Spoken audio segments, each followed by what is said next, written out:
සුබදෑසනක් වේවා. අපේ පක්ෂයේ ප්‍රචාරක ලේකම් ශාන්ත බණ්ඩාර මහත්මයාගෙන් අවසරයි. වගේම අපේ ආදරණීය මාධ්‍යවේදී සහෝදර සහෝදරියනි, විශේෂයෙන් මම අද දවසේ අපේ පුවත්පත් සාකච්ඡාව තියන්න මූලිකම කාරණය වුණේ අපේ පක්ෂය විසින් පසුගිය මධ්‍යම කාර්ය සභා රැස්වීමකදී තීන්දුවක් ගත්තා. පක්ෂයේ ප්‍රචාරක ලේකම්වරයා විදියට අපේ ශාන්ත බණ්ඩාර මහත්මයාව පාර්ලිමේන්තු මන්ත්‍රීතුමාව පත් කරන්න. එතුමා ඒ වගේම ශ්‍රී ලංකා නිදහස් පක්ෂයේ උපලේකම්වරයෙක් විදියටත් වැඩ කටයුතු කරනවා. පක්ෂයේ ප්‍රචාරක යාන්ත්‍රණය සම්පූර්ණ වශයෙන් එතුමාගේ පාලනයට යටතේ පවත්වාගෙන යන්න තමයි අපි කටයුතු කරන්න බලාපොරොත්තු වෙන්නේ. විශේෂයෙන්ම ග්‍රාමීය මට්ටමේ ඉඳලා ආසන සහ දිස්ත්‍රික් මට්ටමේ ඉඳලා පක්ෂයේ මූලික ප්‍රචාරක කටයුතු සියල්ලම එතුමා යටතේ ක්‍රියාත්මක වෙන්න තමයි බලාපොරොත්තු වෙන්නේ. නිසා අද එතුමාව අපි එක පැත්තකින් හඳුන්වා දීමේ ක්‍රියාවලියත් ඊළඟට අනාගතයේ ඉඳලා ඔබතුමාලත් එක්ක සම්පූර්ණ මාධ්‍ය කටයුතු වලට සම්බන්ධීකරණය කරන්න එතුමා. ඒ නිසා එතුමාත් එක්ක අවශ්‍ය කරන කටයුතු ටිකට සම්බන්ධ වෙන්න කියන කාරණේ මූලිකවම ප්‍රකාශ කරන්න ඕනේ. ඒ හඳුන්වා දීමක් විදිහට තමයි මම හිතන්නේ අද අපි මේ ප්‍රවෘත්ති සාකච්ඡාව පවත්වන්න තීරණය කරේ. ඒ වගේම විශේෂයෙන්ම පෙරේද තිබුණ විශ්වාස භංග යෝජනාවේදී ශ්‍රී ලංකා නිදහස් පක්ෂයේ මන්ත්‍රීවරු 14 දෙනාම එම විශ්වාස භංග යෝජනාව පරාජය කිරීම සඳහා කටයුතු කරා. විශේෂයෙන් මම මෙතනදී කියන්න ඕනේ සමහර අය කල්පනා කරේ මෙය ආණ්ඩුව දෙකට බෙදීමේ ක්‍රියාවලියකට තල්ලු කරන්න පුළුවන් වෙයි කියලා. විශේෂයෙන්ම මේ විශ්වාස භංග යෝජනාව ඇත්ත වශයෙන් මම කියන්නේ නීත්‍යානුකූල විශ්වාස භංග යෝජනාවක් ලෙස පිළිගත හැකි එකක් නෙවෙයි කියලා මගේ මූලික තර්කය. මොකද හේතුව මේ පනතේ බොහොම පැහැදිලිව තියෙනවා තෙල් සංස්ථාව ස්ථාපනය කිරීමේ පනතේ මෙම තෙල් මිල වැඩි කිරීමේ ක්‍රියාවලිය තිබෙන්නේ තෙල් අමාත්‍යවරයා සමග සාකච්ඡා කරලා මුදල් අමාත්‍යවරයාගේ අනුමැතිය මතින් තමයි මෙම තෙල් ලංකාවේ වැඩි කිරීම සම්බන්ධව අවශ්‍ය කරන කටයුතු ටික කළ යුත්තේ. ඒ අනුව මූලික වශයෙන් මෙය එක පැත්තකින් මුදල් අමාත්‍යතුමා විදිහට මුදල් අමාත්‍යතුමා ගත තීන්දුවක් බවට පත් වෙනවා. ඒ නිසා මෙය එක පැත්තකින් මුදල් අමාත්‍යවරයා අතෑරලා තෙල් අමාත්‍යවරයා අල්ලා ගැනීම මම හිතන්නේ විපක්ෂය විසින් කරපු වැරදි ක්‍රියාවක් විතරයි මම දකින්නේ. මොකද හේතුව වෙන හේතුවක් ඉඳ නෙමෙයි තිබෙන නීත්‍යානුකූල වාතාවරණය.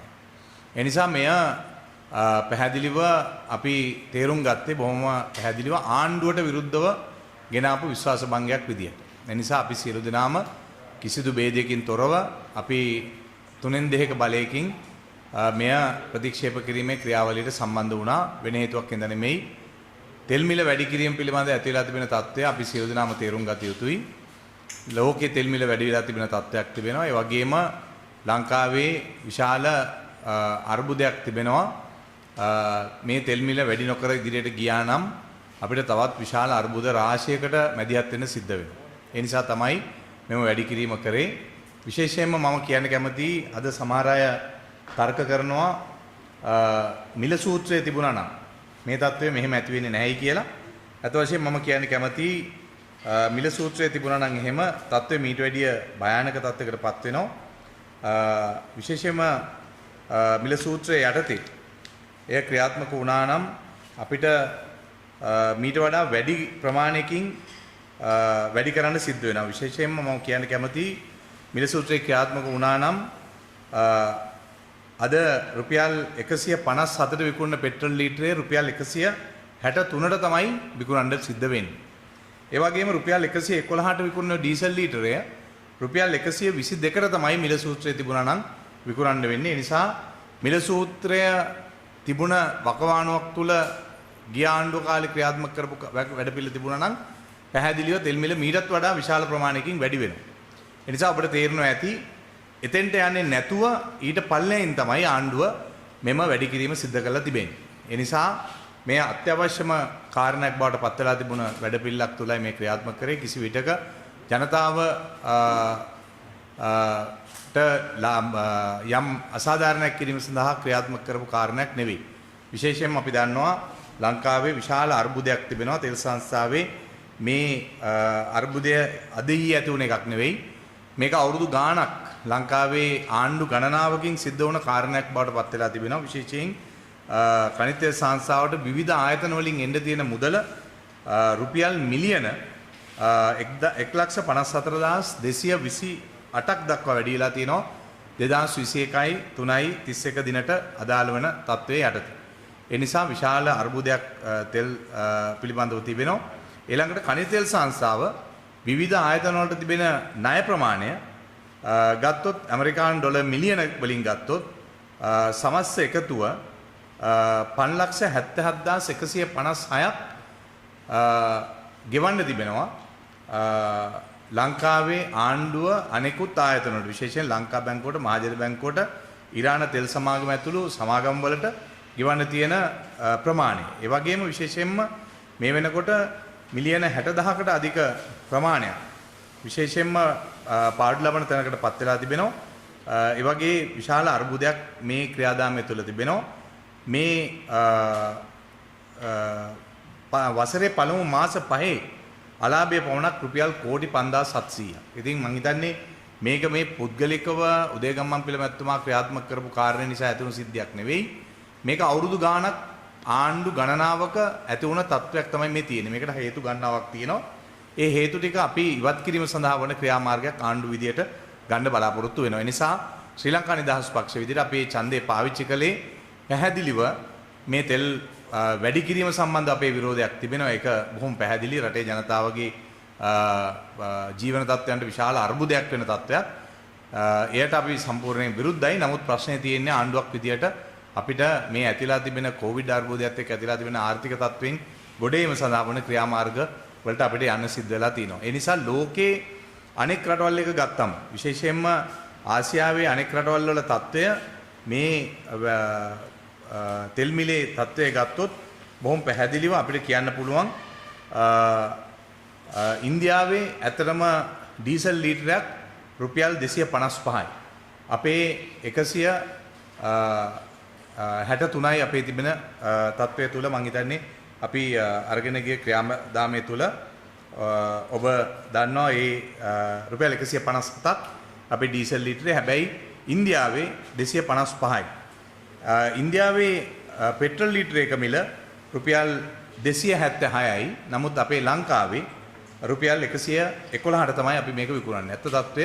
එතකොට ඔබට තේරෙනවා ඇති තව සෑහෙන ප්‍රමාණයක් වැඩි කරන්න තිබෙනවා මේ ලෝක තත්ත්වයන් අනුව. නමුත් එතෙන්ට අපි යන්නේ නැතුව තමයි මේ ක්‍රියාදාමයේ ක්‍රියාත්මක කළේ. ඒ නිසා ශ්‍රී ලංකා නිදහස් පක්ෂ විදිහට අපි තීන්දුව කරා මේ විශ්වාස භංගයේ ආණ්ඩුවේ පාර්ශවයක් විදිහට ඒකට විරුද්ධව විශ්වාස භංගයට විරුද්ධව ආණ්ඩුව වෙනින් සහයෝගය දෙන්න.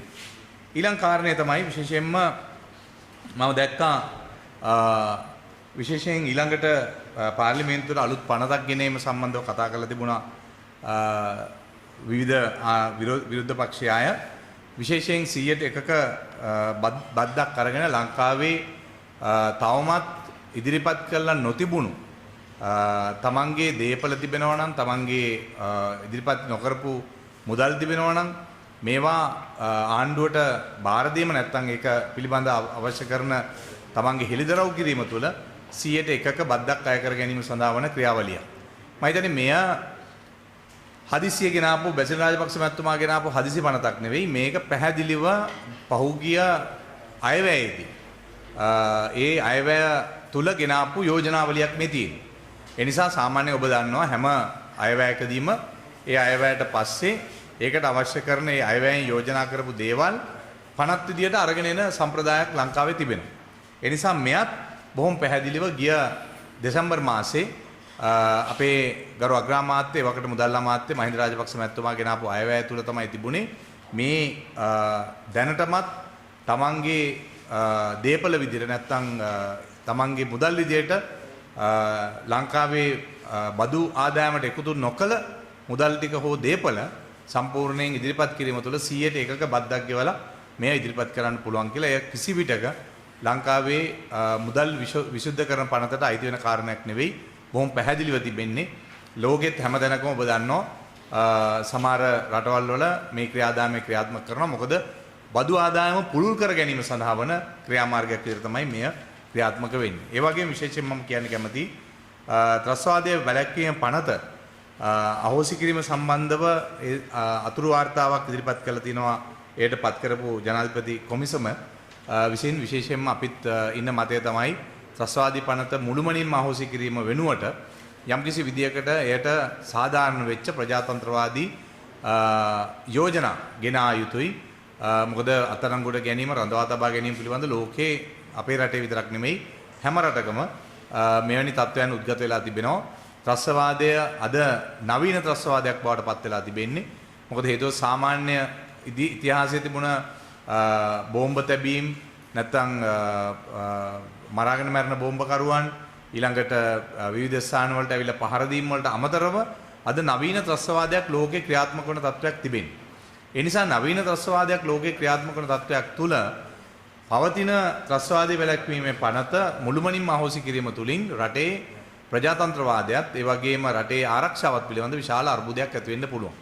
ඒ නිසා තමයි අපි කල්පනා කරන රජයක් විදියට මෙයට යම් සංශෝධන ප්‍රමාණයක් ඉදිරිපත් කරමින් ත්‍රස්වාදී වැළැක්වීමේ පනත යම් ප්‍රජාතන්ත්‍රීකරණයකට ලක් කරන ගමන් හැබැයි ත්‍රස්වාදයට ඍජුව සම්බන්ධ පුද්ගලයන් අත්අඩංගුවට ගැනීම රඳවා තබා ගැනීමට තිබෙන බලය සම්පූර්ණයෙන් අහෝසි කිරීම තුළ විශාල අර්බුදයක් එන්න පුළුවන්. මොකද ඔවුන්ගෙන් ප්‍රශ්න කිරීම, ඔවුන්ගෙන් කට උත්තර ලබා ගැනීම, ඔවුන්ට විරුද්ධ නඩු පැවරීම මේ වගේ ක්‍රියාවලින් සමාජලාට දුර්වල වෙන්න පුළුවන්. අද මහා බ්‍රිතාන්‍යය ගත්තොත්, ඇමරිකාවේ ගත්තොත් ත්‍රස්වාදී වැළැක්වීම පනත සම්බන්ධව ගෙනලා තිබෙන තීරණ නැත්නම් නීති ඊටාම නවීන නීති පද්ධතියක් තමයි ඒකට ගෙනල්ලා තියෙන්නේ. ඒ නිසා අපි බලාපොරොත්තු වෙනවා අතිගරු ජනාධිපතිතුමත් එක්කත් ආණ්ඩුව එක්කත් සාකච්ඡා කරලා මේකට අවශ්‍ය කරන ක්‍රියාමාර්ග ටික ඉදිරියේදී ලබා ගැනීම සඳහා අවශ්‍ය කරන කටයුතු ටික කරන්න.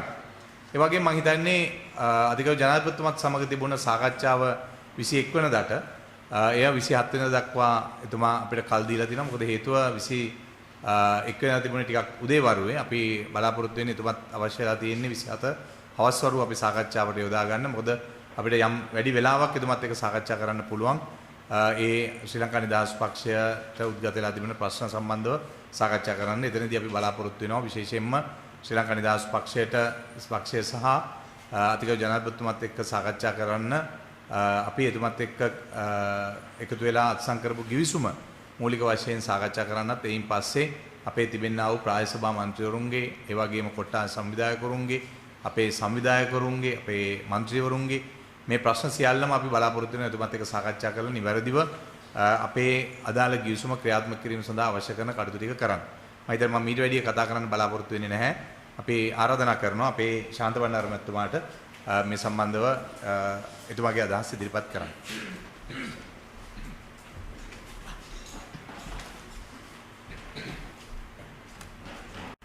සියලු දෙනාටම සුබ උදෑසනක් වේවා. අපේ ශ්‍රී ලංකා නිදහස් පක්ෂයේ මහලේකම් නීතිඥ දයාසිරි ජයසේකර මැතිතුමනි, හිතවත් සහෝදර මාධ්‍යවේදී හිතවතුනි, ඔබ සියලු දෙනාගෙන් අවසරයි. විශේෂයෙන්ම මම සතුටු වෙනවා ශ්‍රී ලංකා නිදහස් පක්ෂයේ ප්‍රචාරක ලේකම්වරයා හැටියට අපේ පක්ෂයේ ප්‍රචාරණය ඒ හා සම්බන්ධිත කටයුතු ඉදිරියට කරගෙන යන්න අවස්ථාව ලබා දීම පිළිබඳව විශේෂයෙන්ම අපේ පක්ෂයේ ගරු සභාපති ඒ වගේම 6 වන විධායක ජනාධිපති ගරු මෛත්‍රීපාල සිරිසේන මැතිතුමත් ඒ වගේම පක්ෂයේ මහලේකම්තුමා දයාසිරි ජයසේකර මැතිතුමා ඇතුළු ජ්‍යෙෂ්ඨ නායකත්වය සහ මධ්‍යම කාරක සභාව මේ වැඩ කටයුතු කරගෙන යෑමේ අවස්ථාව මා වෙත පවරලා තිබෙනවා. ඔබ කවුරුත් දන්නවා මම වසර 4කට ආසන්න කාලයක් ශ්‍රී ලංකා නිදහස් පක්ෂ තරුණ පෙරමුණේ සභාපතිවරයා හැටියට කටයුතු කරේ. මම මධ්‍යම කාර්ය සභාවට දැනුම් දුන්නා ශ්‍රී ලංකා නිදහස් පක්ෂ තරුණ පෙරමුණේ නායකත්වය තවත් අපේ තරුණයෙකුට ලබා දෙන්න ඕනේ. මොකද එකම තැන හැමදාම කටයුතු කරනවට වඩා තව කෙනෙකුට අවස්ථාව ලබා දීමත් ඒ වගේම අපි පක්ෂයේ කටයුතු තවදුරටත් ඉදිරියට කරගෙන යාමත් අවශ්‍ය නිසා තරුණ පෙරමුණේ සභාපති ධූරයෙන් මා මීට මාස කිහිපයකට කලින් ඉවත් වෙලා තියෙනවා. ඒ අනුව අපි බලාපොරොත්තු වෙනවා අපේ පක්ෂයේ විශේෂයෙන්ම මේ වර්තමාන වෙනකොට ආරම්භ කරලා තිබෙනවා ප්‍රතිසංවිධාන කටයුතු ලංකාව පුරාම. ඒ නිසා ශ්‍රී ලංකා නිදහස් පක්ෂයේ සමාජිකත්වය ඒ වගේම විවිධ ආකාරයෙන් කලකිරලා හිටපු අය ඒ සියලු දෙනා නැවත ශ්‍රී ලංකා නිදහස් පක්ෂය පිළිබඳව කතා කරනවා. ඒ අය ශ්‍රී ලංකා නිදහස් පක්ෂයත් එක්ක එකතු වෙන්න ඕන කියන පණිවිඩය අපිට මේ වෙනකොට ලබා දෙමින් තියෙනවා. ඒ නිසා ඒ සියලු දෙනාම ඒකරාශී කරගන්න වැඩපිළිවෙල රට පුරාම අපේ පක්ෂ නායකත්වයේ මූලිකත්වයේ ක්‍රියාත්මක කරගෙන යනවා. ඒ වගේම අපි ආදරයෙන් ගෞරවයෙන් ඉල්ලා සිටිනවා යම් යම් හිත්විදීම් යම් යම් කලකිරීම් සිදු වෙලා ශ්‍රී ලංකා නිදහස් පක්ෂයෙන් බැහැරව හිටපු සියලු දෙනාට නැවතත් ශ්‍රී ලංකා නිදහස් පක්ෂයත් එක්ක අත්වැල් බැඳගෙන මේ රට වෙනුවෙන් ඉදිරියට යන්න එන්න කියලා සියලු දෙනාට ගෞරවයෙන් මේ අවස්ථාවේදී ආරාධනා කරනවා. ඒ වගේම අද අපි දන්නා ප්‍රශ්න ගණනාවක් තිබෙනවා. එක ප්‍රශ්නයක් තමයි ගුරු විදුහල්පති වැටුප් අරුබදය. මේ ගුරු විදුහල්පති වැටුප් ගැටලුව ඊටාම සාධාරණයි. ඒ ඔවුන්ගේ ඉල්ලීම් ඊටාම සාධාරණයි. ඒකට හේතුව තමයි මේක මේ ආණ්ඩුවේ ප්‍රශ්නයක් නෙමෙයි. පසුගිය වසර 25ක් තිස්සේ ඇදීගෙන එන ප්‍රශ්නයක්. ඒ නිසා විශේෂයෙන්ම ගුරු සේවාව පිහිටුවීමත් එක්ක ඇති වුණ ඒ වැටුප් වැඩිවීමත් එක්ක පොත්ජන පෙරමුණ කාලේ ආරම්භ කරපු ඒ ක්‍රියාවලිය ඒ අවස්ථාවේ ගුරුවරුන්ට ශක්තියක් ලැබුණා වගේම ඉන් පස්සේ ආපු ගැටලු ප්‍රශ්න ටික හරියාකාරයෙන් විසඳන්න කිසිම ආණ්ඩුවකට හැකියාව ලැබුණේ නැහැ. මේ පිළිබඳව විශාල කතිකාවක් සහ සාකච්ඡාවට ගණනාවක් ගියා. ඒ නිසා තමයි ගුරු විදුහල්පතිවරු මේ ගැටලුව අද පාරට ගේන්න සූදානම් වෙලා තියෙන්නේ. මම හිතන්නේ රටක අධ්‍යාපනය දිරිගන්නන ගුරු මෑණිවරු පියවරු පාරට බහින එක ඉතාම හොඳ තත්ත්වයක් නෙමෙයි. ඒ නිසා මේ ප්‍රශ්නය විසඳන්න ඕනේ. මේක අමාරු කටයුත්තක්. විශේෂයෙන්ම විදුහල්පතිවරුන්ගේ වැටුප් ප්‍රශ්නය සරලව කිව්වොත් ගුරු සේවයේ ඉඳලා විදුහල්පති සේවයට ගියාම රුපියල් 10000කින් විතර වැටුප් අඩු වෙනවා. ගුරු සේවයේදී රුපියල් 64000ක් ගන්න ගුරුවරයා විදුහල්පති ශ්‍රේණියට ගියාම රුපියල් 54000ට විතර ඒ වැටුප අඩු වෙනවා. මේක තමයි සරලව කිව්වොත් මේ විදුහල්පතිවරුන්ට තියෙන අරුබුදය. ඒ වගේම ගුරුවරුන්ගේ වැටුප් විෂමතාවය පිළිබඳ විශාල ප්‍රශ්නයක් තියෙනවා. ඒවා ටික निराකරණය කරලා දෙන්න මේ වෙනකොට සුබෝධනී කමිටු වාර්තාව මගින් වැඩපිළිවෙලක් ඉදිරිපත් කරලා තිබෙනවා. මේ පිළිබඳව වැටුප් කොමිසම් මගින් තාම අනුමැතියක් ලබා දීලා නැහැ. වර්තමානයේ විශේෂයෙන්ම මහාචාර්ය ජී.එල්. පීරිස් අධ්‍යාපන අමාත්‍යතුමත් අමාත්‍යාංශ ලේකම්තුමාලා ඇතුළු සියලු දෙනා මේ වෙනකොට උනන්දු වෙමින් සිටින්නේ. අතිගරු ජනාධිපතිතුමන් මේ කෙරෙහි අවධානය යොමු කරලා තිබෙනවා. ඒ නිසා මේ ප්‍රශ්නය අනිවාර්යයෙන්ම විසඳිය යුතු ප්‍රශ්නයක්. ඒ නිසා අපි විශේෂයෙන්ම ගුරු මෑණිවරුන්ගෙන් පියවරුන්ගෙන් ඉල්ලා සිටිනවා මේ ප්‍රශ්නේ පාරට ගෙනල්ලා මේ ගුරු වෘත්තිය පිළිබඳව මේ උතුම් වෘත්තිය පිළිබඳව යම් ජනතාව තුළ යම් කලකිරීම ස්වභාවයක් ඇති කරන්නේ නැතුව සාකච්ඡා මාර්ගයෙන් මේ ප්‍රශ්නේ විසඳ ගන්න අපි දේශපාලන පක්ෂයක් හැටියටත් ඒ ගුරුවරුන්ගේ විදුහල්පතිවරුන්ගේ පැත්තේ ඉඳලා මම පෞද්ගලිකව පාර්ලිමේන්තුවේ මේ පිළිබඳව කතා කරා ප්‍රශ්න නගලා තියෙනවා විශේෂ භාර අමාත්‍යතුමාලගෙන්. ඒ නිසා සාකච්ඡා මාර්ගයෙන් මේ ප්‍රශ්නේ විසඳගෙන ඉදිරියට ගමන් කරමු. අපි අනාගතේ බාර ගන්න ඉන්නේ දරුවන්ගේ අධ්‍යාපනයේ සුරක්ෂිත කිරීමේ වගකීම අපි සියලුම දෙනාට තියෙනවායි කියන එක මේ වෙලාවේදී මතක් කරන්න කැමතියි. ඒ වගේම අපි කවුරුත් දන්නවා ශ්‍රීමත් ජෝන් කොතලාවල විශ්වවිද්‍යාල පනත් කෙටුම් පද පිළිබඳව මේ වෙනකොට සමාජයේ රටේ දේශපාලන ශාස්ත්‍රයේ විශාල කතිකාවක් ඇති වෙලා තිබෙනවා. මේ පනත් කෙටුම් පද පිළිබඳවත් අපි ශ්‍රී ලංකා නිදහස් පක්ෂය හැටියට විශේෂ අවධානය යොමු කරා. මන්ත්‍රී කණ්ඩායම් රැස්වීමේ මේ පිළිබඳව දීර්ඝ වශයෙන් අපි සාකච්ඡා කළා. ඒ සාකච්ඡා කිරීමෙන් අනතුරුව විශේෂයෙන්ම ශ්‍රී ලංකා නිදහස් පක්ෂ තරුණ පෙරමුණටත් ඒ වගේම ශ්‍රී ලංකා නිදහස් උපාධිධාරී සංගමයටත් එකතු වෙලා ඒකාබද්ධව මේ පිළිබඳව වාර්තාවක් සකස් කරන්න කියලා ඒ මූලිකත්වය අපේ ගරු නියෝජ්‍ය කතානායක රංජිත් සියඹලාපිටිය මැතිතුමාට බාර දෙනු ලැබුවා. ඒ නිසා රංජිත් සියඹලාපිටිය මැතිතුමාගේ නායකත්වයෙන් උපාධිධාරී සංවිධානයත් ඒ වගේම තරුණ සංවිධානයත් එකතු වෙලා ඉදිරියේදී මේ 6 වෙනිදා පාර්ලිමේන්තුවට ගේන්න නියමිතව තිබෙන කොතලාවල පනත් කෙටුම්පත් සම්බන්ධයෙන් ශ්‍රී ලංකා නිදහස් පක්ෂයේ සංශෝධන විශේෂයෙන්ම නිදහස් අධ්‍යාපනය සුරක්ෂිත වෙන ආකාරයටත් ඒ වගේම කොතලාවල විශ්වවිද්‍යාලය ඉදිරියට යන්න පුළුවන් වෙන ආකාරයටත් අපි ඊටාම සාධාරණ සංශෝධන අතිගරු ජනාධිපතිතුමා වෙත ශ්‍රී ලංකා නිදහස් පක්ෂය හැටියට ඉදිරිපත් කරන්න බලාපොරොත්තු වෙනවා කියන කාරණයක් මේ වෙලාවේදී මතක් කරනවා. අනිත් පැත්තෙන් ගත්තාම මේ දින ටිකේම ඔබ අපි කවුරුත් දැකපු කාරණයක් තමයි මේ විශේෂයෙන්ම ළමා පරපුරට එල්ල වෙන බරපතල හිංසා පීඩන සහ අපචාර දැවැන්ත විදිහට රට තුළ විවිධ මාධ්‍යයන් හරහා අපි දැනුවත් වෙනවා. සමහර විට මේ මාධ්‍යයන් හරහා දැනුවත් වෙන ඒවා පමණයි සමහරට මෙහෙම මාධ්‍යෙන් හෝ වෙනත් ආකාරයකින් එළියට එන්නේ නැති අනාවරණය වෙන්නේ නැති සිද්ධි විශාල ප්‍රමාණයක් ඇති. ඒ නිසා මේ පිළිබඳව අද රටේ පවතින නීති රීති වහාම වෙනස් කළ යුතුව තිබෙනවා. ඒ නිසා අපි ඉල්ලීමක් කරනවා වගේම පොහොම පැහැදිලිව කියනවා මේ සම්බන්ධව මම පෞද්ගලික පාර්ලිමේන්තු මන්ත්‍රීවරයෙක් හැටියට කාන්තා හා ළමා කටයුතු අමාත්‍යාංශ උපදේශක කාර්ය සභාවට යෝජනාවකුත් ඉදිරිපත් කරලා තිබෙනවා. මේ පවතින නීති රීති අනිවාර්යයෙන්ම යාවත් කාලීන වෙන්න ඕනේ. ඒ නිසා මේ සම්බන්ධයෙන් විශේෂයෙන්ම ළමා කාර්යාංශය විශේෂ වැඩපිළිවෙලක් ක්‍රියාත්මක කළ යුතුයි. ඒ වැඩපිළිවෙල ක්‍රියාත්මක කරනා වගේම මේ සම්බන්ධව අලුතෙන් නීති සකස් කිරීම සම්බන්ධව අදාළ විශේෂ භාර අමාත්‍යතුමාටත් ඒ ආයතනය මගින් කරුණු වාර්තා කරලා කැබිනට් මණ්ඩලයේ කඩිනමින් තීන්දුවක් අරගෙන මේ දැඩි නීති රීති මේ සම්බන්ධව ගෙන එන්නට ඕනේ. රිසාඩ් බදුද්දීන් හිටපු අමාත්‍යවරයාගේ නිවසේ දැරියක් පිළිස්සීමේ ගියා. මේ පිළිබඳව ආందోලනයක් ඇති වෙලා තියෙනවා. අපි ඉල්ලා සිටින විශේෂයෙන්ම පොලිසියෙන් මේ සම්බන්ධව නිවැරදිව මේ කරුණු අනාවරණය කිරීමක් අවශ්‍යයි. එහෙම නැත්නම් සමහර විට දෙමළ මුස්ලිම් කොහොලාලයක් බවටත් මේක පරිවර්තනය වෙන්න පුළුවන් වෙයි. ඒ නිසා මේ පිළිබඳව බරපතල විදිහට කල්පනා කරලා ඇත්ත తත්වය ජනතාවට දැනුවත් කිරීමේ කාර්යභාරය පොලිස් දෙපාර්තමේන්තුව වගේ ඉටු කරයි කියන විශ්වාසයත් අපි තුල තියෙනවා. අපි ඉල්ලීමක් කරනවා ඒ පිළිබඳව සත්‍ය తත්වය වහාම එළිදරව් කරන්න කියලා. බොහොම ස්තුතියි.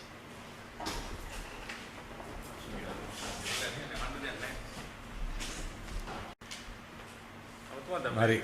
විපක්ෂය චෝදනා කරන මේ විපක්ෂය නෙවෙයි පෙරද්දී මේ ජනතාව කියලා මේ පෙට්‍රෝල් සම්බන්ධයෙන්. ඒකේ අදහස් කිරීම මොකක්ද? නෑ ඉතින් ජනතාව පෙරද්දුවා කියලා කියන්නේ ඉතින් විපක්ෂය චෝදනා කරන්නේ. නෑ ඉතින් විපක්ෂය හරියට මේ විශ්වාස භංගයේ ගේන්න දැනගත්තෙත් නෑ. ආණ්ඩුව ඇතුලේ අර්බුදය හඳුනාගත්තෙත් නෑ. මොකද හේතුව ඒගොල්ලෝ හිතුවේ පොජන පෙරමුණේ ලේකම්තුමා යවපු ලිපිය අනුව අනිවාර්යෙන් විශ්වාස භංගෙදී පොජන පෙරමුණේ മന്ത്രിවරු විශාල ප්‍රමාණයක් මේකට ඡන්ද දෙන්නේ නැති වෙයි. ඒ බෙදීම ඇති කරන්න පුළුවන් වෙයි කියලා. ඇත්ත වශයෙන් අපි දවස් දෙකක් මේ රටේ අහිංසක දුප්පත් මිනිස්සුන්ගේ සල්ලි කාබාසිනියා කරපු දවස් දෙකක් තමයි අපි ඒ ගත කරේ. මම නම් සම්පූර්ණයෙන් විරුද්ධයි මේකට. මොකද හේතුව මෙවැනි විශ්වාස භංග ගෙනල්ලා සත පහකට වැඩක් නැති විශ්වාස භංගයක් අරගෙන ඇවිල්ලා දවස් දෙකක් පාර්ලිමේන්තුවේ මුළු කාලෙම විනාශ කරලා අවසාන වශයෙන් අඩුම තරමේ ආණ්ඩුවට නිකන් මේ ඇඟිල්ලකින්වත් අයින්න තරම් රිදීමක් ඇති කරගන්නවත් බැරුව නිකන් ජනතාවගේ සල්ලි කාබාසිනය කරපු විපක්ෂයක් තමයි මේ තියෙන්නේ. නිසා ඇත්ත වශයෙන් මෙය හරිම කනගාටුදායකයි. මම කතාවේදීත් මම මේක කිව්වා. මේ මුදල් ලංකාවේ අහිංසක දුප්පත් මිනිස්සුගේ මුදල් තමයි අපි මේ වෙන් කරන්නේ මේ පාර්ලිමේන්තුව උදේ ඉඳන් රැ වෙනකල් දුවන්නේ. දැන් මේකේ ප්‍රතිඵලය මොකද්ද? මේ විශ්වාස භංගේ මොකද්ද ප්‍රතිඵලය? ප්‍රතිඵලය ආණ්ඩුව තිබුණාට වැඩිය ශක්තිමත් බව ඔප්පු වුණා. 3න් 2ක බලයකින් මේක පරාජය කරා. ඊට අමතරව මේ සම්බන්ධව ගෙනාපු කිසිම වැඩපිළිවෙලක් තිබුණාද විපක්ෂ විදියට? මේ තෙල් මිල වැඩි කරන්නේ නැතුව මේ අර්බුදය වේර ගන්න පුළුවන් වැඩපිළිවෙලක් ගැන සාකච්ඡාවක් ගෙනිච්චද විපක්ෂය? නැහැ. ඒකයි තියෙන ප්‍රශ්නේ. ඒ නිසා මේ අපි කියන්නේ මේ විශ්වාස භංග නිකන් ගෙනල්ලා ආණ්ඩුව ඇතුලේ දෙකට බෙදන්න ආණ්ඩුවේ අර්බුදයක් ඇති වෙනවා කියලා හිතේ තියාගෙන ගෙනාපු මේ හීන වලින් මේක පරාජය කරන්න බෑ. අත්‍යවශ්‍යයෙන් කරන්න තියෙන කාරණේ තමයි ආණ්ඩුවත් විපක්ෂයත් හරියට කල්පනා කරන්න ඕනේ. ඊළඟ ආණ්ඩුව අපවමත් කවුරු හරි කට්ටියක් කරන්නේ ඊළඟට මේක වැඩි කරපු ගමන් ගොන් කරත් වලින් යනවා. ඊළඟට මෝටර් බයිසිකල් වලින් නැත්තම් පුෂ් බයිසිකල් පදිනවා. එක දවසයි. පහුව දවස් ඉඳලා ආපහු තමන්ගේ සුපුරුදු වාහනේ ආයි පාර්ලිමේන්තුව එනවා. මේකද මේ දේශපාලනය අපි අදාළ වෙන්නේ. මම එකයි මම කියන්නේ හැම වෙලේම වැඩපිළිවෙලක් ඉදිරිපත් කරන්න. තෙල් මිල වැඩි කරන්නේ නැතුව එහෙනම් ජනතාවට සාහන දෙන්නේ කොහොමද කියලා කියන්නේ. තෙල් සංස්ථාව අලාභයක ලාභ කරගන්නේ කොහොමද කියලා කියන්නේ. විදුලි බල මණ්ඩලයට බැංකු වලට රටවල් වලට අපි තියෙන ණය කන්දරාව බේරගන්නේ කොහොමද කියලා කියන්නේ.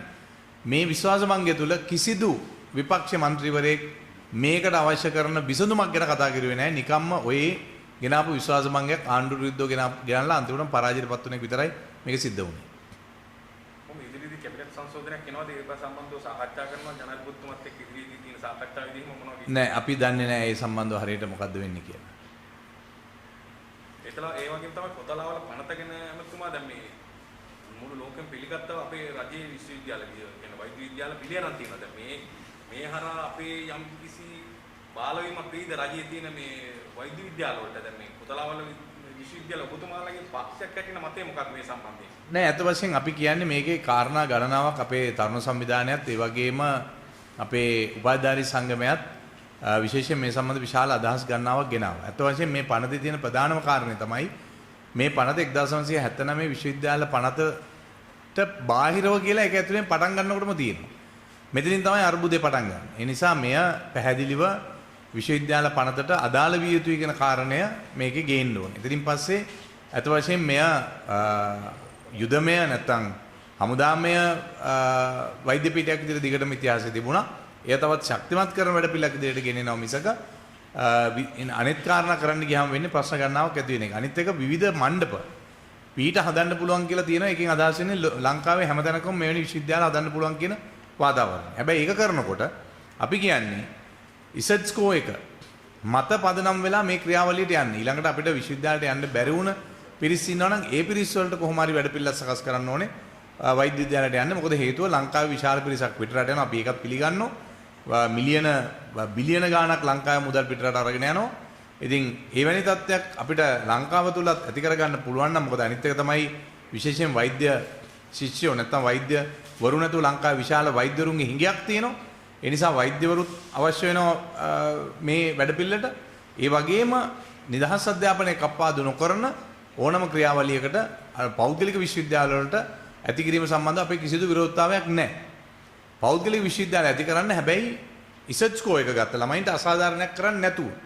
නැත්තම් වෙන්නේ ලංකාව ඇතුළත මේ තත්ත්වය ඇති වෙන එක මුදල් තියන අය C2යි S1 ගත්තත් කෙලින්ම පිටරටවල් වලට ගිහිල්ලා ලංකාවට ඇවිල්ලා X16 එක කරලා ලංකාවේ වෛද්‍යවරු බවට පත් වෙනවා. ලංකාවේ දුප්පත් අම්මා තාත්තගේ දරුවෝ ටික ඉසඩ් ස්කෝ එක වැඩියෙන් තිබුණත් ඔවුන්ට ඇතුළත් වෙන්න බැරුව මුදල් නැතුව සල්ලි නැතුව මේ විදේශ විශ්වවිද්‍යාල වලට යන්න ඔවුන් විශාල අර්බුදයකට ලක් වෙලා ඉන්න එක නිසා මේක ක්‍රියාත්මක කරනකොට මේක හොඳ වැඩපිළිවෙලක්. හැබැයි මේක ක්‍රියාත්මක කරනකොට විශ්වවිද්‍යාල ප්‍රතිපාදන කොමිෂන් සභාව යටතට ගෙනාපු එයට අයත් වන අධීක්ෂණය කළ හැකි විශ්වවිද්‍යාලයක් බවට මේ පත් කළ යුතුයි කියන මතය තමයි ශ්‍රී ලංකා නිදහස් පක්ෂයේ තියෙන්නේ. මේ ගුරුවරුන්ගේ වැටුප් සම්බන්ධයෙන් මොකක්ද? දැන් ගුරුවරුන් තමන්ගේ මුදලින් තමයි ඩේටා දාලා ළමයින්ට ඉගැන්වන්නේ. දැන් මේ වෙනකොට දින ගණනාවක් වෙනවා. දැන් මේක ඇයි මේක ඍජුව රාජ්‍ය ක්‍රියාත්මක නොකරන්නේ දැන්? නෑ අත වශයෙන් මේක අපේ ශාන්ත බණ්ඩාර මැතිතුමාත් කිව්වා වගේ මේක අවුරුදු ගාණක් ඉඳලා තියෙන ප්‍රශ්නයක්. ඇත්තටම රිචඩ් පදින්න මැතිතුමාගෙන් පස්සේ ලංකාවේ ගුරුවරුන්ගේ වැටුප් වැඩිවීමක් සිද්ධ වුණේ නැහැ. සාමාන්‍ය වැටුප් වැඩිවීමක් හැර. නමුත් ප්‍රශ්නේ තියෙන්නේ අර කිව්වා වගේ තුමා කිව්වා වගේ සාමාන්‍ය ගුරුවරයෙක්ගේ පඩිය විදුහල්පතිවරයෙක් වුණාම අඩු වෙනවා. මේ වැටුප් විෂමතාවය නිවැරදි කළ යුතුයි අනිවාර්යයෙන්. හැබැයි ඒකට ඉතාම ඉක්මනින් සාකච්ඡා කරලා විසඳුමක් ලබා දිය යුතුයි. හැබැයි දැන් අපේ තියෙන ආර්ථිකමය තත්ත්වය ඉතාම බරපතල තත්ත්වයකට පත් වෙලා තියෙනවා. මොකද හේතුව හැමදාම මේ අර්බුදේ තියෙනවා. වැටුප් අර්බුදේ ගත්තොත් හැම ශේෂ්ත්‍රයකම මේ වැටුප් අර්බුදේ තියෙනවා. ඒ නිසා එක ශේෂ්ත්‍රයක් පටන් ගත්ත ගමන් අනිත් ශේෂ්ත්‍ර හැම එකටම මේ ක්‍රියාවලිය යන්න පුළුවන්. ඒ නිසා මම හිතන්නේ මේක විශාල අර්බුදයක් වඩපත් නොවි අපි දන්නවා ගුරුවරු කරන කැපකිරීම ඔවුන් කරන අපි දන්නවා අත්ත වශයෙන් ඔබ කිව්වා වගේ අර ඔවුන් තමන්ගේ අතින් සල්ලි දාලා තමයි ඩේටා හදාගෙන ඔවුන් මේ දරුවන්ට උගන්වන්නේ. ඒ අපි කැපකිරීමක් වුන් කරනවා. ඒ නිසා ගුරුවරුන්ට අපේ ගෞරවය අපේ අත්‍ය අපි බුද කරන හැම විටම ඔවුන් කරන කැපකිරීමට ඔවුන්ගේ ප්‍රශ්න විසඳීම සඳහා අවශ්‍ය කරන ක්‍රියාමාර්ග අනිවාර්යයෙන් ගත යුතුයි. හැබැයි මේ තියෙන තත්ත්වයක් එක්ක අපි කල්පනා කළ යුතුයි කොහොමද මේකට විසඳුමක් දෙන්නේ. මේ කොතලාවල පනත පසුගිය රජයෙන් තමයි මුලින්ම ගේන්නේ. ඒ වෙලාවේ මේ රජය පසුකල මන්ත්‍රීවරුන්ගෙන් ආපු විරෝධය සමග ඒක අයින් කරගන්න. මේ රජය ගේන්නේ කිසිම වෙනසක් නැතුව ඒකේ. ඒ සම්බන්ධයෙන් ඔබතුමා අදහස මොකක්ද? ඒ රජයෙන් වෙච්ච දේ මොකද දැන් මේ රජයෙන් වෙන්නේ? ඔව් ඒක තමයි දැන් 2018 මේ පනත ගේන්නේ. ඒ පනත තමයි ඉදිරිපත් කරලා තියෙන්නේ. ඉතින් අතම අපි තමයි මේක සංශෝධනය කරන්නේ. ඒගොල්ලෝ කියනවා නම් අම්මොම්මට මීරත් වැඩිය නරක විදිහට තමයි මේක ගේන්නේ හිටියේ. අතරම කිව්වා නම් කොතලාවල ඒ පනත 2018 රයිලික විසින් මැතිතුමාගේ ආණ්ඩුවෙන් ගියනකොට කිසිම සංශෝධනයක් ගැන ඒගොල්ලෝ කල්පනා කරලා තිබුණේ නැහැ. පැහැදිලිව ලංකාවේ වෛද්‍ය විද්‍යාල නැත්නම් වෛද්‍ය ශාස්ත්‍රය සම්පූර්ණයෙන් පෞද්ගලිකකරණය කිරීමට තමයි එදා ආණ්ඩුව ක්‍රියා කරේ. කියන අද විපක්ෂය. ඒකට කවුරුත් කතා කරුවේ නැහැ. එදා විපක්ෂ නායක විදිහට අද ඉන්න සයිත් ප්‍රදාස මහත්තයාව එදා කතා කරේ නැහැ මේ කොතලාවල වෛද්‍ය පීඨය සම්බන්ධ. දැන් අද තමයි ඔවුන් විපක්ෂයට ගියාම මේක කතා කරන්න පටන් ගන්න තියෙනවා. හැබැයි අපි ආණ්ඩුවේ ඉඳගෙන ආණ්ඩුවේ මන්ත්‍රීවරු විදිහට අපිට යම් මතයක් තියෙනවා මේ විශ්වවිද්‍යාල පාඩම් සම්බන්ධව මෙය තවත් පෞද්ගලික විශ්වවිද්‍යාල ලංකාව තුළ විශේෂයෙන් වෛද්‍ය පීඨ සම්බන්ධව ඇති නොවිය යුතුයි කියන කාරණේදී අපි ඉන්නේ. ඒක නිවැරදි තැනකට මේක අරගෙන යා යුතුයි කියන කාරණාවත් එක්ක. ඒ නිසා මම හිතන්නේ එක පැත්තකින් වෛද්‍යවරුන් හිඟේ නැති කර ගන්නත් ඕනේ. දෙවනුව වෛද්‍ය විද්‍යාල පෞද්ගලිකකරණය කිරීම තුළ සාමාන්‍ය රිසර්ච් කෝ එක වැඩියෙන් ගත්ත දරුවන්ට විශේෂයෙන් විශ්වවිද්‍යාලයට යන්න නොහැකුණ අයට අවස්ථාවක් දී යුතුයි කියන මතය තමයි අපි ඉන්නේ. නෑ වුන් ප්‍රකාශ කරන්නේ උන් මේක ගේන්න දුන්නේ නැහැ කියලා. ඒ වෙලාවේ ඒක සම්පූර්ණ බොරුවක්. ඉතින් පනත ගෙනල්ලා 2018 දිනෙත් එක්කම තියෙනවා මෙන්න මෙදා තමයි මේ පනත ගෙනාවේ කියලා. නෑ පනත ඒක ගෙනාවා අයින් කරා සම්පූර්ණ සහාය දෙන්න තියෙන නමුත් විවාදයක් ඇති වුණේ නැහැ. ඒක අපි පිළිගන්නවා. නමුත් පනත ගේනකොට අපි පනතට කතා කරන්න අවස්ථාව ගන්නවක් තියෙනවා. ඒක පළවෙනි අවස්ථාව කැබිනට් මණ්ඩලය. දෙවන අවස්ථාව අපේ තියෙන උපදේශක කමිටුව. විශේෂයෙන්ම උපදේශක කමිටුවේදී මන්ත්‍රීවරුන්ට අවස්ථාව තියෙනවා මේකට විරුද්ධ වෙන්න. හැබැයි ඒ පනත ගෙනල්ලා ඒ පනතේ කිසිම විරෝධතාවයක් ඇති නොකිරීම තුළ තමයි ඊළඟ ස්ටෙප් එක තමයි ඊළඟ පියවර තමයි පාර්ලිමේන්තුවේ මේක ඉදිරිපත් කිරීම. ඒ අනුව බොහොම පැහැදිලි පෞද්ගලික රජයට කැබිනට් මණ්ඩලය මේකට සහාය දීලා තියෙනවා. දෙවනුව පාර්ලිමේන්තුවේ උපදේශකාර සභාවේදී මේකට කිසිදු ආණ්ඩු පක්ෂ මන්ත්‍රීවරයෙක් සහාය විරුද්ධ වෙලා නැහැ. දෙවනුව තමයි පනතක් විදිහට පාර්ලිමේන්තුවට කියන්නේ. සංශෝධන විවාදිත කියන එක වෙනම කාරණා. ඊට පෙර අවස්ථා කීපයක් තියෙනවා මේක විරුද්ධ වෙන්න. ඒක ක්‍රියාත්මක කරලා තිබුණේ නැහැ. මොකද නැතිද? නෑ මුතුමා දැන් මේ ඔබතුමාගේ පක්ෂයක් හැටියට කෙනෙහිලිකම් රාජ්‍යයෙන් වෙන්නේ නැද්ද දැන් ඔබතුමාලා ඊ හප්පගෙන කියලා තියෙනවා බයිසිකලේ. ඔබතුමා බයිසිකලේ තප්පන් කියලා තිබ්බයි. බයිසිකලේ හප්පුව බොස්සයි කියලා බෙදන් එනවා කවුරු හරි. අතුරෙද්ද? සාමාන්‍ය සිදුවන ක්‍රියාවතුරක්. දැන් මොකද්ද පක්ෂයට ඇත්තටම වෙන්නේ ඉදිරියට? නෑ අපි අපේ පක්ෂය තාම ප්‍රමාණිකව අපි වැඩ පිළිවෙල සකස් කරගෙන යනවා. දැනට හැම දිස්ත්‍රික්කයකම ප්‍රාදේශ සභා මන්ත්‍රීවරුන්ගේ සංසදයේ පිටවීමේ ක්‍රියාවලිය ක්‍රියාත්මක කරනවා. ඊට අමතරව අපි ලබන 24 වෙනිදා ඉඳලා අපේ පක්ෂයේ ගරු සභාපතිතුමා මෛත්‍රීපාල සිරිසේන මහත්මයා පාර්ලිමේන්තු මන්ත්‍රීවරුත් සියලු දෙනාම දිස්ත්‍රික්කයට ගිහිල්ලා අපේ දිස්ත්‍රික් බලමණ්ඩල කඩවල ඒගොල්ලොත් එක්ක සාකච්ඡා කරනවා. පක්ෂ සංවිධාන කටයුතු ඉදිරියට ක්‍රියාත්මක කිරීම ගැන. ඒ වගේම ඉදිරි ප්‍රාදේශ සභා මැතිවරණය, පළාත් සභා මැතිවරණය සඳහා අපි නාම යෝජනා කැඳවීම ක්‍රියාත්මක කිරීම බලාපොරොත්තු වෙනවා. ඊට අමතරව විශේෂයෙන්ම මම කියන්න කැමති සංවිධායකවරු පත් කිරීමේ ක්‍රියාවලිය. අපි දැන් නාම යෝජනා කැඳවලා තිබුණා. අපි බලාපොරොත්තු වෙනවා ඊළඟ සතියේ ඉඳලා දිස්ත්‍රික්කයේ කැඳවලා අපිට ඉදිරිපත් කරලා තිබිච්ච පුරක්පාඩු ආසන වලට සංවිධායකවරු පත් කිරීමේ ක්‍රියාවලිය ඉක්මන් කරන්න. ඒ අනුව උන්ට බාර දෙන්න සම්පූර්ණ ආසන වල සංවිධාන කටයුතු ක්‍රියාත්මක කරන්න. ඊළඟ එළඹෙන පළාත් සභා මැතිවරණය සහ ප්‍රාදේශ සභා මැතිවරණ දෙකටම පක්ෂය ශක්තිමත්ව ගොඩනැගීමේ ක්‍රියාවලිය දැන් අපි ආරම්භ කරලා දෙනවා. මේ කොවිඩ් තත්ත්වය නිසා තමයි පෞද්ගලික කාර්යාලවල මේ ක්‍රියාත්මක කරන්න බැරි වුණේ. නමුත් අපි දැන් මේ තත්ත්වය මතම ඉදිරියට මේ පක්ෂය ශක්තිමත් කිරීමේ ක්‍රියාවලිය ආරම්භ කරලා දෙනවා. ඒ කියන්නේ පළාත් සභා ඡන්දයක් ගන්න බලාපොරොත්තු තියාගන්න පුළුවන් ජනතාවට ළඟදී ඕනම ඡන්දයකට අපි ශ්‍රී ලංකා නිදහස් පක්ෂය ලෑස්ති. ඒකට අවශ්‍ය කරන වැඩ පිළිවෙල තමයි ඉදිරි මාස දෙක තුන ඇතුළත කොහොමද දෙසැම්බර් මාසයේ පෙර ආතුව අනිවාර්යයෙන් පක්ෂයේ සම්පූර්ණ ප්‍රසංවිධානයකට බඳුන් කරන්න තමයි අපි බලාපොරොත්තු තියෙන්නේ. අපිට කොහොමද පෙබරවාරි මාස තමයි රාජ්‍ය සභා මැතිවරණය තියෙනවා නම් කියන්න වෙන්නේ. ඊට පෙර ආතුව පළාත් සභා මැතිවරණය තියෙනවා නම් ඒකට ඕන මැතිවරණයකට සූදානම්ින් තමයි අපි ක්‍රියාදාම ඉදිරියට ක්‍රියාත්මක කරන්නේ. ඒක වෙනම තරම් කරන්න සූදානමක් තියෙනවා. ඕනම දෙයකට අපි කොට්ටු ශ්‍රී ලංකාවේ දැන් විරෝධතාවයක් යනවා රටුරා ආණ්ඩුවට විරුද්ධව. මේ ආණ්ඩුවේ අසාර්ථකතාවයේදී නෑ විරෝධතා නැතිවීම ආණ්ඩුවේ අසාර්ථකතාවයටත් වැඩි අත් වශයෙන් ජනතාවගේ තියෙන ප්‍රශ්න. මොකද මේ කොවිඩ් තත්ත්වයත් එක්ක මේක ලංකාවේ නෙමෙයි අනෙක් අල්ලපු රටේ ඉන්දියාවේ මේකම තමයි තත්ත්වය. අපේ රටවල හැම එකක්ම මේ කොවිඩ් වසංගතයත් එක්ක විශාල අර්බුදයකට ලක් වෙලා තියෙනවා. අපේ ආර්ථිකය කුඩා ආර්ථිකයක්. ඩොලර් බිලියන 84ක ආර්ථිකයක් මේ තියෙන්නේ. මේ ආර්ථිකයකට ඩොලර් බිලියන 4ක් 5ක් නැති වුණ ගමන් විශාල අර්බුදයක් එනවා. ඔබ දන්නවා සංචාරක ව්‍යාපාරයෙන් ඩොලර් බිලියන 5ක් අපිට නැති වුණා ගියා වුණා. ඒ වගේම අපිට ඇඟලුම් ශේෂ්ත්‍රයේ අපරාණේ ඩොලර් බිලියන 2ක් අහිමි වුණා ගියා වුණා. ඒකට ඩොලර් බිලියන 6ක් අපේ ලංකාවේ ආර්ථිකයට ගිය අවුරුද්දේ පමණක් අහිමි වුණා.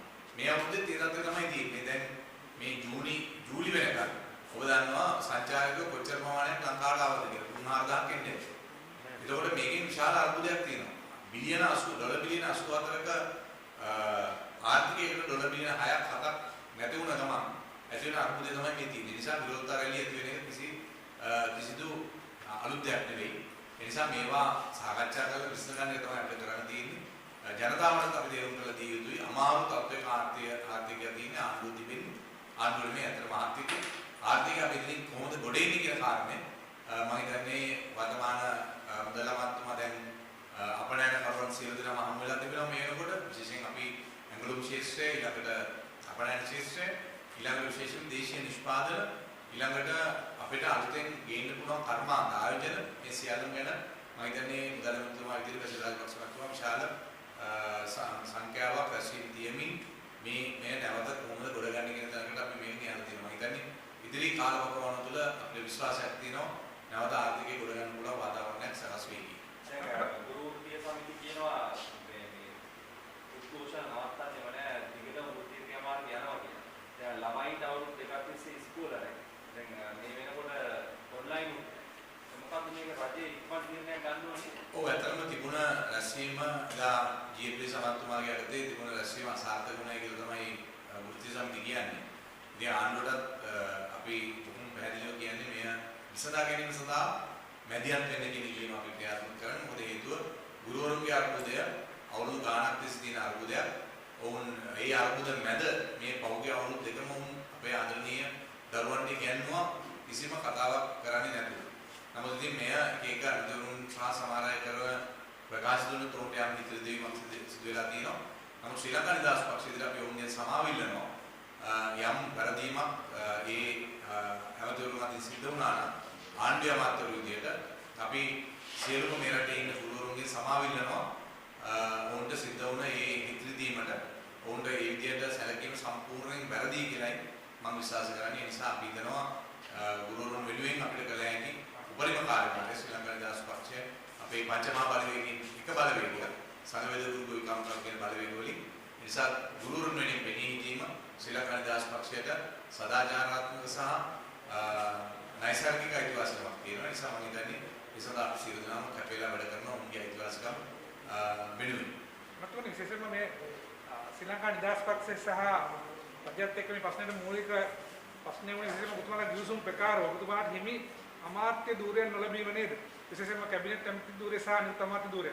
නෑ අමාත්‍ය ධූර ගැන නෙමෙයි අපේ ප්‍රධාන ප්‍රශ්නේ තියෙන්නේ. අපිට තියෙන්නේ අත වශයෙන් ගිවිසුමේ ක්‍රියාත්මක වන පරිදි ආණ්ඩුකරණයට අපි සම්බන්ධ වුණේ නැහැ.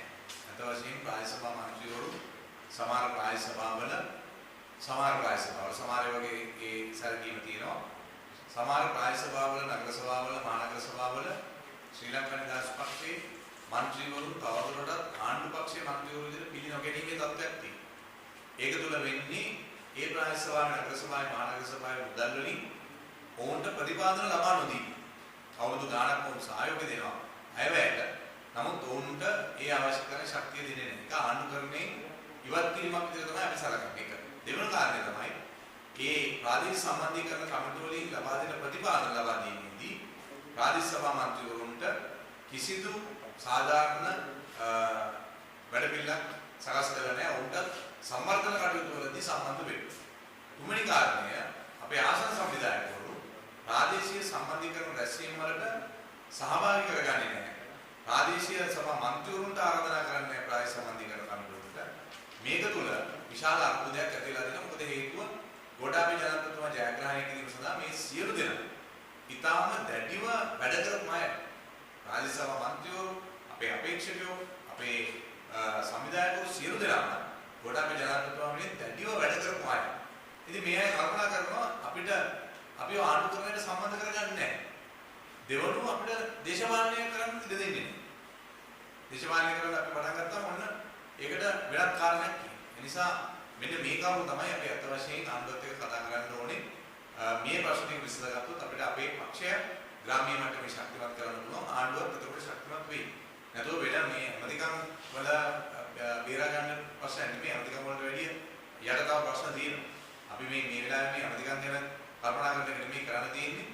පළවෙනියෙන් රට ශක්තිමත් කරගන්න ඕනේ. රටේ ආර්ථික ශක්තිමත් කරගන්න ඕනේ. ආණ්ඩුවක් විදිහට අපි සහයෝග දෙන ආණ්ඩුව නිවැරදි ක්‍රියාමාර්ග සඳහා කොළඹ වගකීම් සඳහා අවශ්‍ය කරන ශක්තිය අපි ලබා දෙනවා. ඒක ඔබතුමා සඳහන් කරන්නේ ගිවිසුම් ප්‍රකාරව ඔබතුමාලාට නියමිත අමාත්‍ය ධූරයන් ලැබුණා කියන කාරණේද? නෑ එහෙමත් ලැබිලා නෑ. නමුත් ඒකත් වෙනම කාරණා. හැබැයි ඒකම නෙමෙයි මූලික කාරණා.